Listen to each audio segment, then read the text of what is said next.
सामान्यतः लोग की कहै छै जे सामुदायिक विद्यालय में जकरा सामान्य भाषा में कहल जाए तो सरकारी विद्यालय में टीचर सब पढ़ेबे नहीं करै छै आ यदि टीचर नहीं पढ़ेतै तो ओते विद्यार्थी एती केना ई केना चूँकि अब टीचर सबके केना अपने अथी देखो सबसे पहले सम लोग के एटा जे कंसेप्ट छै सरकारी विद्यालय ई सरकारी विद्यालय छै ना। अच्छा यदि सरकारी विद्यालय रहते तो नेपाल सरकार के 100% लगानी है। अच्छा नेपाल सरकार शिक्षक के तलब आ किछ सुविधा बाहेक कोनो बजट विनियोजन नहीं करे छै। अच्छा विद्यालय के लिए चाहे 3 तरह के सरकार छै, केंद्रीय संघीय सरकार, प्रादेशिक सरकार या स्थानीय सरकार।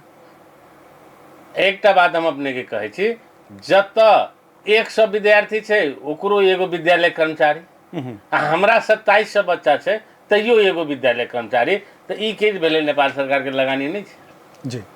निश्चित रूप से इस सामुदायिक विद्यालय छै, हम सब सामुदायिक विद्यालय के शिक्षक छी आ हमरा सबके समुदाय प्रति उत्तरदायित्व भऽ के काम करऽ पड़तै। ई चीज के हम शिक्षक में भी परिवर्तन ले लिए, जै चलते जे छै से आइ हमर शिक्षक अभिभावक के विश्वास जीतऽ में सफल छै आर विद्यार्थी जे छै से हमरा सब लग में भरना के लेल अबै छै।